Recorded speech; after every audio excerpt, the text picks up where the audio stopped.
had a very different focus with a central figure who spent his entire life in the American South, who was a faithful churchgoer and popular Sunday school teacher, which is hardly comparable to Blavatsky's global travels or language proficiency.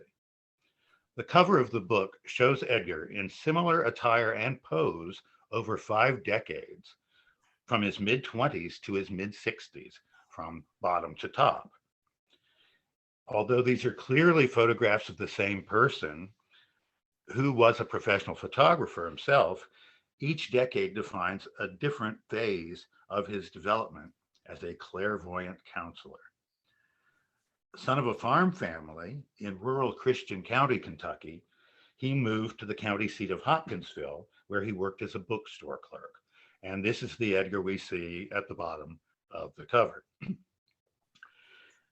He had a mysterious loss of his voice, which led a local doctor to place him in trance and ask for a diagnosis and prescription of treatment. And the success of this treatment made him something of a local celebrity. And various doctors, osteopaths, allopaths, chiropractors, um, used him as a medical clairvoyant. Eventually, this led to national headlines in 1910. But his photography career took him to Selma, Alabama, where he joined the Birmingham Theosophical Society in December 1922, which was just 2 months after he was reported as lecturing to them in October. Um, by 1925, his spiritual source was directing him to relocate to Virginia Beach. And by this time, past life readings had entered his vocabulary. This has been attributed to his stay in Dayton, Ohio, but and I should edit, almost his entire life in the American South, because I've been reminded by a Daytonian that he was in Ohio for 2 years. Um, but as for his relocation to Virginia Beach, by the time he got there, he was talking about Atlantis and past lives and at ancient Rome and so on. So clearly, this didn't just appear out of nowhere. He knew about past life readings because of Leadbeater, who had been providing them for some time before Edgar started. But even though these emphases started, uh, he was still doing predominantly medical readings throughout uh, his early career before he got to Virginia Beach, and even for the first few years thereafter, when he created a Cayce hospital, allied with a group called the National Society of Investigators. But, and here we get to the middle photograph, the second one was this move in his 30s. But by the time he's in his 40s, he is associated with the creation of the ARE, the Association for Research and Enlightenment. And there's a shift for focus here away from the medical readings because the clients become more numerous and their questions become more complicated and interesting by some standards. Astrology, the Great White Brotherhood, birth changes, predictions of world events, finding missing persons, all these become elements in the emerging synthesis. Um, Finally, in the 1940s, another new emphasis appears as the Search for God books are created in dialogue with study group number 1 in Norfolk. This group solicits each reading and then meets and discusses it and then comes back for further questions and gets further readings. And this eventually results in 2 volumes used by Search for God groups. And they discuss practical occultism, yoga, self awareness of attitudes and emotions, the collective unconscious. All of this reflects the questions that were brought to Edgar by inquirers throughout the United States, from Theosophical, Fourth Way, Jungian perspectives. But through every phase, the Bible is always the most frequently cited source, and he claimed to have read it from cover to cover every year of his life.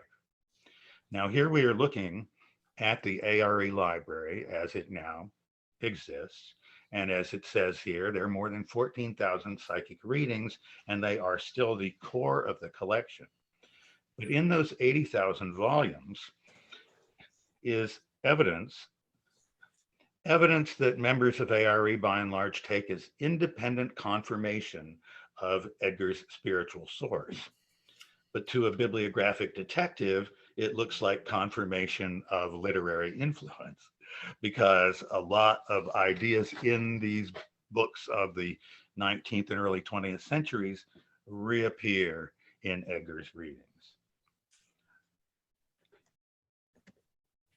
I grew up familiar with the Cayces as a child because my 5 first cousins in Virginia Beach were all related to Edgar's wife, Gertrude, through the House family, with whom the Cayces lived in 1930. My Uncle Cecil's wife, Irma Anderson, had a younger sister who later married Thomas House Jr. Thomas House Sr. was the MD who had come from Kentucky to become the medical director of the Cayce Hospital. But his untimely death in 1929 led to his widow and son moving in with the Cayces for some time. And here they are together on 38th Street in Virginia Beach in 1930. Gladys Davis, who is below Thomas House, is his longtime secretary, and Mildred, her cousin, who also occasionally took dictation of the readings.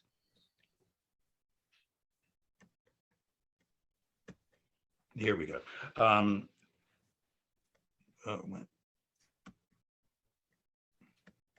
Sorry. Okay. The ARE lost ownership of this building during the Depression, not long after the formation of the ARE, but they were able to purchase it back in 1956, and it is still the headquarters. The library building is down below it on the right in this picture. This is what the Virginia Beach boardwalk area looked like during the time of the Cayces. It would have been easier for the Cayces and the houses to walk back and forth to one another's homes on 27th and 38th Street down the boardwalk than going over to the street. This is a community that's filled with frame, rooming houses, hotels, and beach cottages. This is what Virginia Beach looked like when I was a little kid. This is what it is like now. 27th Street, where my relatives lived, everything gone, nothing but parking lot. 38th Street, where the Cayces lived, the same. And I cannot help looking at what happened to Virginia Beach and think that this reflects what happened to the ARE as it became big business and lost some of its focus on the origins.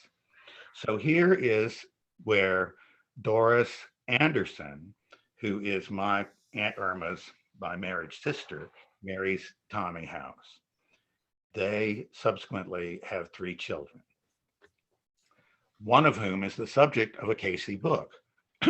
But more importantly, my oldest first cousin, Dolly Rice, who published under her married name, Doris Agee, was the firstborn of all the Rice cousins, and in 1969 became the author of an extremely successful mass market paperback that was among the earliest, among the first few, of a series of Cayce-related paperbacks.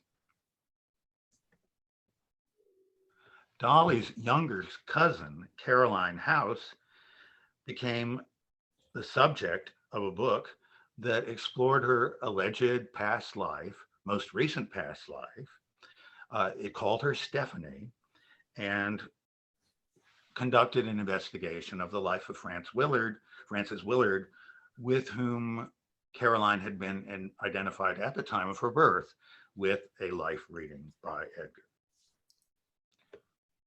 So in conclusion of the slideshow, I have a lot more to say when we end the slides. Regarding Theosophy and its influence, the beginning of past life readings for Cayce must be related to his exposure to Theosophy in the previous year or two. Although his health readings combine allopathic, homeopathic, osteopathic, naturopathic approaches, the context always includes New Thought, spiritualist approaches to health and healing, as well as Cayce's interpretation of Christianity. But all of this more or less reflects the eclecticism of the early theosophical environment, with all kinds of approaches to health and well-being competing and proliferating. So, as for Cayce's theology, his roots in disciples of Christ belief definitely show they're mixed up with endorsements of things like the Aquarian gospel. But his acceptance of reincarnation and the Great White Brotherhood, his universalistic embrace of all world religions, make him a theosophical Christian or a Christian theosophist, and even a card carrying theosophist at the time that we're speaking about in the early 20s. His specific descriptions of Atlantis and Lemuria vary in details from those of theosophical authors, but the general context of such descriptions is derived therefrom. So, the final section of my book examines the Indian origins of key elements of Cayce's elaborate meditation instructions for participants in Search for God groups. They open with a series of hatha yoga exercises, stretches, and then breathing and chanting of Om. This is followed by recital of the Lord's Prayer, which is tied to Kundalini awakening and the chakras. This is then followed by a period of silent meditation in which one hears the voice of the silence while focusing attention on the pineal gland as the third eye. The absorption of yogic influences in the readings bears the imprint of Cayce's long association with Bhagat Singh Thind, a Punjabi Sikh immigrant to California who wrote several books promoting Surat Shabad Yoga, the set of practices developed by the Radhaswami movement. And now I will shift to stop share and it will just be me talking. Okay. Uh, if that transition worked, I will continue. Part of the reason that I stopped rather abruptly at that point is because I was waiting for this biography of Bhagat Singh Thind, which did not come until 2 days ago, and I had to finish the slides by then.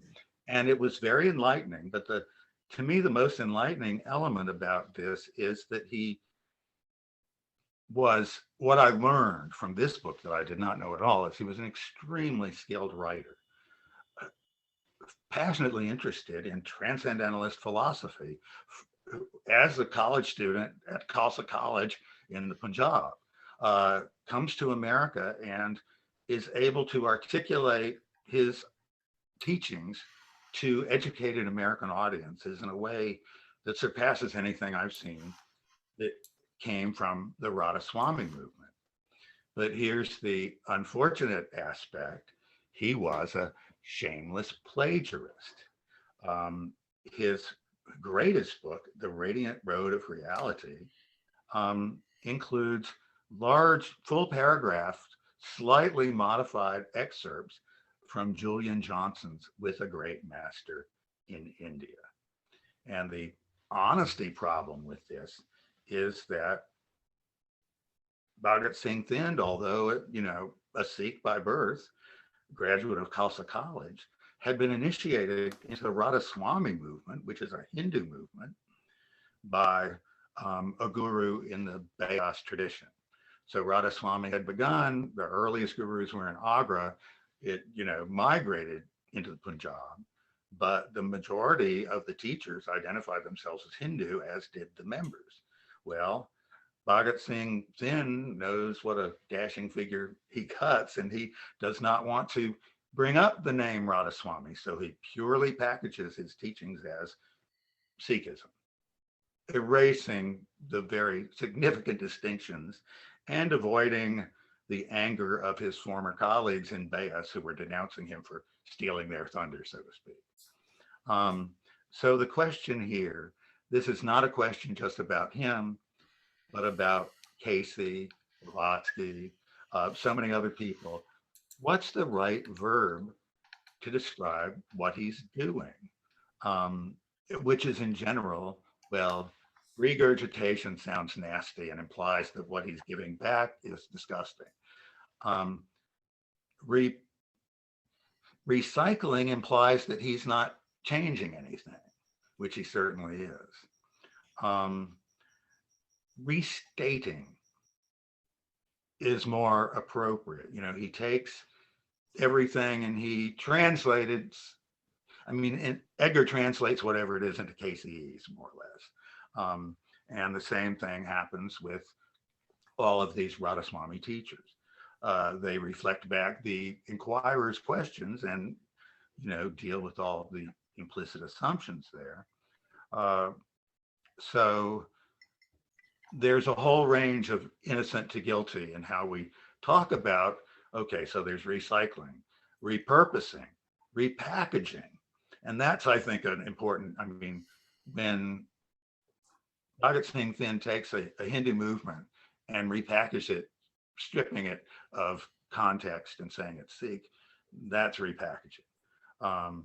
Now, I mean, plagiarism? Is it theft? Is it, Mark Demarest comes up with, I think he likes repurpose it. So I don't even know the right terminology for this phenomenon, but I will just leave that question hanging out there. And before I throw it out to ask your questions, my other obsession with this is a phenomenon that I have noticed repeatedly, but never got caught up in it until the Cayces, which is the struggle between the family of a spiritual teacher and the leaders of the organization that is taking over from them. There are no lineal male descendants of Joseph Smith Jr. in the Utah LDS Church.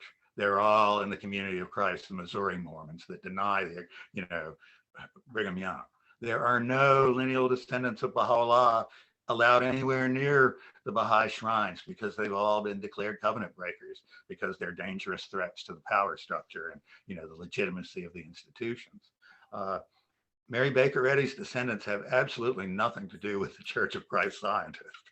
Has anybody ever heard of an Alcott showing up around the TS? And you know they are. Close to home for me, Elbert Benjamin had 5 children, 4 of whom survived to adulthood, and not one of them has anything to do with the Church of Light.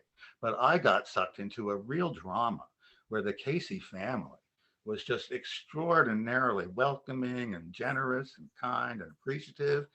And the ARE as an organization was entirely the opposite and very difficult and problematic to deal with. And I was like in the middle of a tug of war, but one that seems so reminiscent of these stories. I mean, you can come up with, you know, the origins of Christianity and Islam have the family against the others.